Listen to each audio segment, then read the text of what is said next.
There you go. Well, welcome to the 7 o'clock talk. We are inside because it's raining again. And tonight we're going to talk about Zone 2 training and its importance and why it's important for multiple reasons. And we're also going to talk about something that we're starting to explore as it pertains to long hauler syndrome. There are some new products that have been coming out. And of course, we have to be careful of what and how we say things. But we saw a short video, and it was talking about how the protein is attaching to bone. They're finding it in the mitochondria, in the DNA. And so now people have to have a way to start to pull and bring that out. Respiratory system and sinuses. Yep. And the lining of the intestines. And it's a real issue. I mean, heart muscle too. People are struggling. Well, and actually, the microclotting looked like they had a heart attack, but they actually hadn't had a heart attack. So they cleaned up the mess and then they went back to normal. And then they had, remember, the microclotting. The worst case scenario is the microclotting. Yeah. And so they're starting to do all kinds of research on the squeaking you hear in the background is the dog going bananas on its little dog or doll or whatever that thing is. But there's hope out there. And I have had lung issues because of the spike protein. Now, I didn't get it from an injection. I got it from just the natural contraction and then the ensuing immunity to it. But, I mean, I was really bad there for a while. You were worried about me going upstairs, putting on my shoes. And that leads into our second topic. So, first topic is there is a lot of research. There are actually products now that we're probably going to test on me and see how it does. But there is a lot of hope for people who are suffering with this because I see it all the time. And right now, the protocol from the IFM, I forget, is like 7 or 8 different products. And they're starting to get that actually pared down to just a few. So once again, don't give up. Keep trying. If you have questions, send us an email and we will be happy to talk to you about that. But there is hope for long haulers and starting to clear that out. And then that leads into our second discussion. We have both started using the Morpheus device. What do you think of it? I don't really know much about it yet. Well, you started reading, you started doing more exercise with it. What do you think about its guidance? Well, I guess it makes me go slower, so I don't know. I mean, I really don't know. I apparently exercised wrong. I was creating more stress than I was actually helping myself. So there's a fine line. But I also realized that I was way healthier than I thought I was. Oh yeah, because you popped up in the top third of the I'm challenge. In the top 20%. Top 20% of the challenge. And so when we look at that stuff, Zone 2 training correlates to VO2 max. It's kind of like holding a horse back. It's kind of the way I correlate. I know nothing about horses. It's like instead of riding a horse and you're walking, trotting, cantering, running. My exercise, I used to just go from walking to running, and now the program itself allows you to hold yourself back into a specific range instead of overloading and keeping in your zones. And you don't really need a lot. You don't really need a lot of that moderate or overload. Overload big time. And that's what a lot of people do. They go into that overload training, and that's where the burnout, that's where the damage, that's where the problems come. And we have no affiliation with Morpheus training. So we just have started to use their product. We're a week into it. Well, as we compare the two, so we have auras and have had auras for a very long time. Years. And my aura ring says that I have like a cardiovascular system of a 60-year-old. So you wear the heart monitor and you watch the ring, and so aura says I have a heart rate variability in the 50s, and actually I've had a heart rate variability no less than 81 on the Morpheus. I've been in the low 80s to low 90s. And just so you know the difference in these things, straps, the heart rate straps, are a lot more accurate than the monitors that are in here. And even Dr. Peter Attia, who is the on-staff doctor for Aura, he doesn't use Aura for training. He just uses that to monitor his sleep now. And he is using the Morpheus strap for the training. And so, like for where I started, we can see that I am supposed to have 200 to 300 minutes this week of zone 1 training. And this is just dedicated. You're not supposed to wear the strap going to the grocery store and stuff like that. When you are doing dedicated exercise for zone 1, that's when you wear it. And so I've got 108, and it starts on a Monday. It always resets on a Monday. And so I've got 100 of my 2 to 300 in zone 1. I have 12 of my 32 to 57 in zone 2. And I have 3 of my 5 to 17 in overload. And they just actually expanded that to the 17 for me because it was 2 to 3 minutes. And zone 1 is for recovery. And that's to allow your body. Most people, when you thought of recovery, what did you used to think of recovery? How did you think we were supposed to recover? It's just a slow down till your heart rate goes normal. And most people sit there and think when they're in recovery, you go sit on the couch, you watch television, you veg, and you do nothing. No, that is not recovery. That's called being sedentary. I wouldn't have thought. I just thought you needed to walk, like to slow.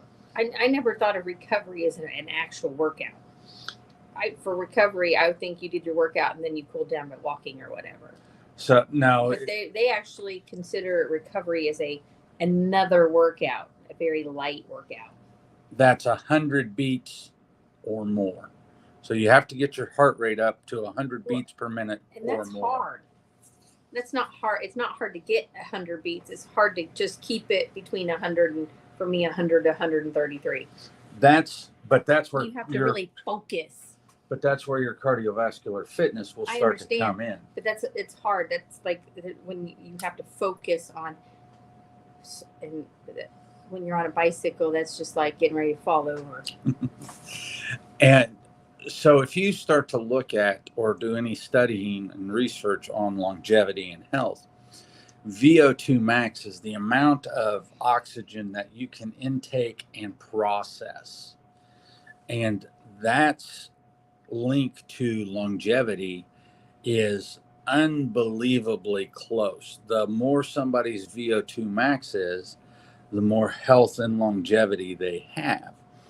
And so where you really get that is when you do the zone 2 training. Now, they don't care how you train. So like if I'm doing zone 2, I really like zone 2 on the bicycle. It's super easy for me to get zone 2 on the bicycle, hold it on the bicycle. And that comes back from my Ironman days where I would spend 3 or 4 hours on a bicycle in zone 2. So my body just instinctively goes there. When I run, it's zone 2 is non-existent. I go from zone 1 to overload like that. And I hate running. And right now, because my lungs are on the mend, it's been just work. But you really need to know how and what motivates you to train.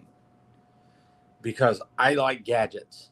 And this thing's only $97 one time. I hate gadgets. Yeah, she doesn't like gadgets. I love I gadgets. don't like gadgets of any kind. No, you like your pampered chef. Give me a bowl and a spoon and I'm happy. So I like gadgets. I like metrics. I like looking at what I am doing, and I like to measure it. Because when I do those things, then I'm more motivated. And so for the past 2 weeks, I haven't missed any training sessions. And I feel like I'm not burnt out. I really haven't complained of too much leg tiredness. And I haven't been just wiped out and gone right to bed, have I? I mean, last night I wanted to go to bed early so I could get up early. And so I could go train. Today I lifted weights, and then I went for a 2-mile run, and I got pretty much most of my overload. Tomorrow will be a very light day again. Tomorrow will probably be a zone lawn bike ride where I will probably ride for an hour, and I'll go to Butlerville and back. Butlerville and back is pretty much now a 30-minute ride each way for me. But you just feel so much better. I mean, with the cold, and here's the other thing. We don't just do one thing. You've eliminated coffee other than when you want it for a treat because of the cold plunge, the exercise, the nutrition, everything that you do.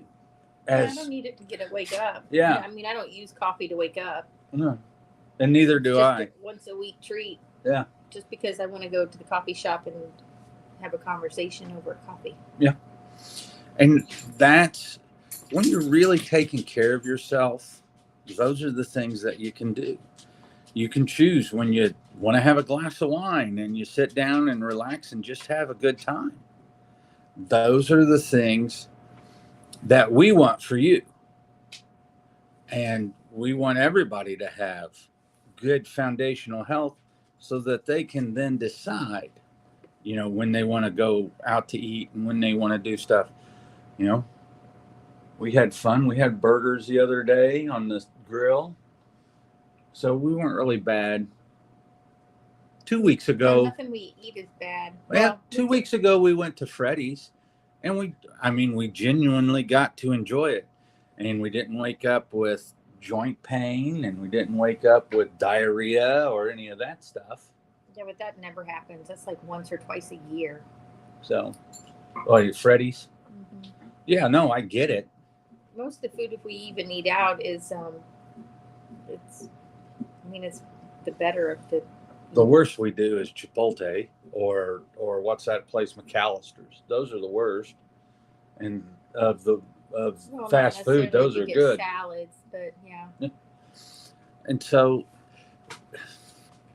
people don't realize it's the quality of the food. It's not necessarily what you're eating.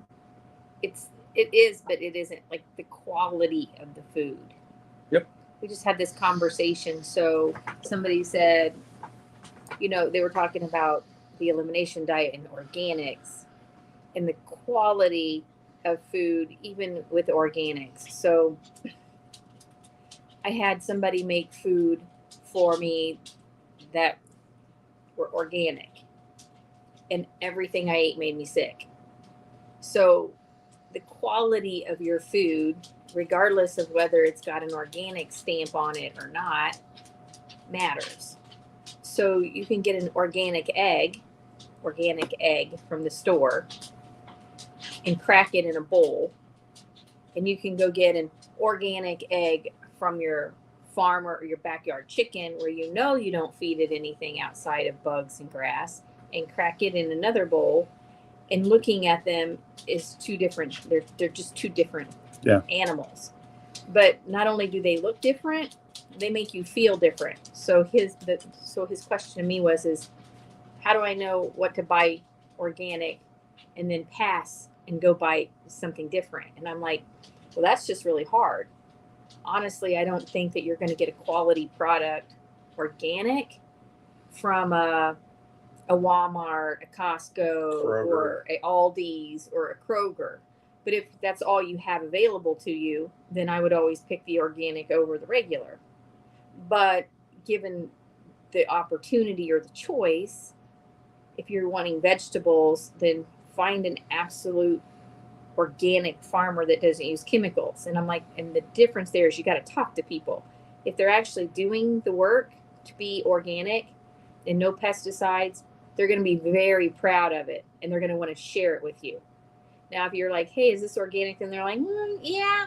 And they don't, and that's the end of it, then I'd question that.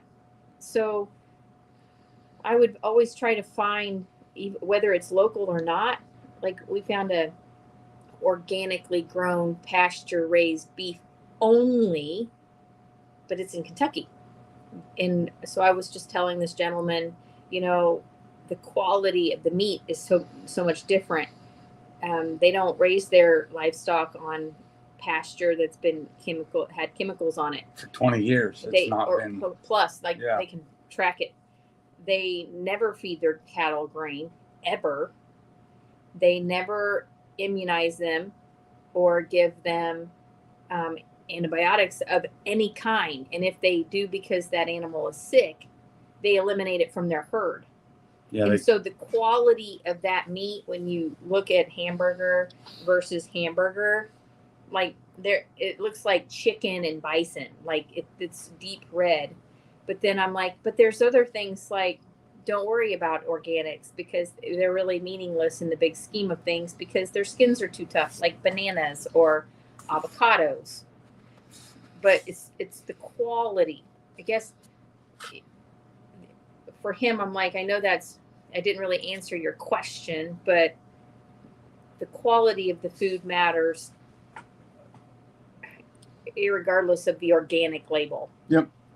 And so if you're going to a fast food restaurant, but they are sourcing things locally, the freshest they can get it, kind of like the Chipotle, then it's probably going to be better for you than Taco Bell. Than some of the things you cook in your own house, and definitely Taco Bell.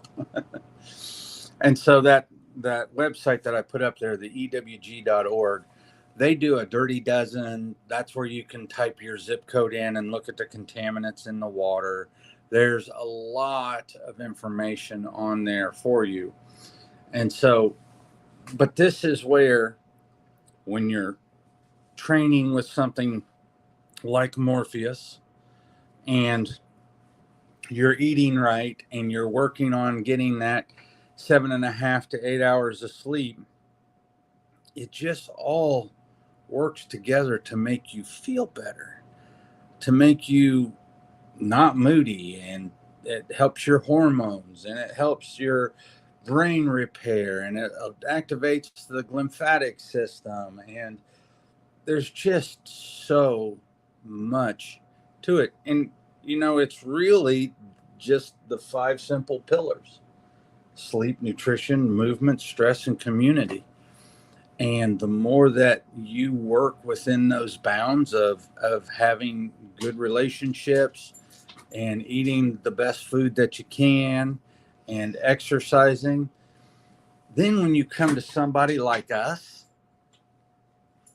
the recovery is so much easier and quicker. Well, and don't get frustrated if you're doing all of those things and you're doing all of them right and you're still heavy or you're still not making a goal, because you can be doing all those things and not making goals, but your insides are healthy.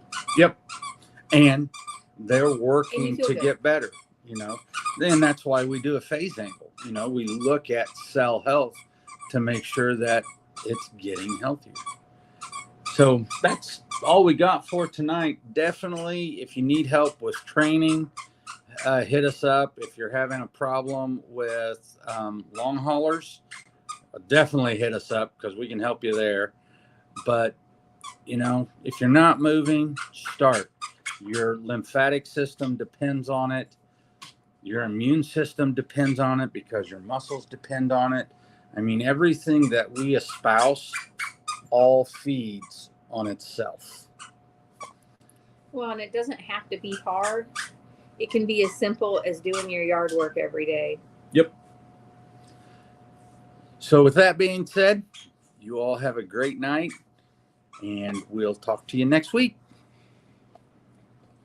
I'm going to get my bike right because it's raining.